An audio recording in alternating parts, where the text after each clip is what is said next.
দীর্ঘদিন ধরে জাতীয় দলের বাইরে রয়েছেন সাকিব আল হাসান। ২০২৪ সালে ভারত সিরিজের পর থেকে তার জাতীয় দলে ফেরা নিয়ে নানা গুঞ্জন উঠলেও বাস্তবে তা আর সম্ভব হয়নি। চলমান নিউজিল্যান্ড সিরিজেও এই অলরাউন্ডারের ফেরা নিয়ে আলোচনা উঠেছিল।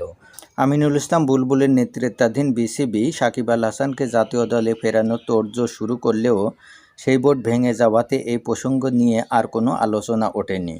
তামিম ইকবালের অধীনে নতুন অ্যাডহক কমিটি দায়িত্ব নেওয়ার পর বিষয়টি নিয়ে নতুন করে আলোচনা হয়নি।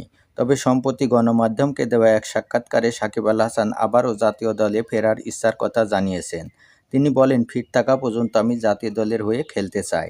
বিষয়টি নিয়ে তামিম ইকবালকে প্রশ্ন করা হলে তিনি বলেন, সাকিবকে নিয়ে বলতে গেলে সাবেক দুই অধিনায়ক মাশরাফি ও নাইমুর রহমান দুর্জয়ের কথাও বলতে হয়। আমরা গত ২ বছর ধরে শুধু সাকিবকে নিয়েই কথা বলছি, অথচ মাশরাফি ও দুর্জয় ভাইও একই রকম পরিস্থিতিতে রয়েছেন। আমি শুধু একজনকে নিয়েই বলতে চাই না, আপনাদেরকেও অনুরোধ করব প্রশ্ন করার সময় বাকি দুজনের নামও উল্লেখ করবেন। তাদের ফেরার ব্যাপারে বোর্ড থেকে যথাযথ সহায়তা করা হবে। আমাদের মন্ত্রী আমিনুল হক সাহেবও তাদের বিষয়ে নমনীয় রয়েছেন। বোর্ড থেকে যতটা সাহায্য করার আমরা করব।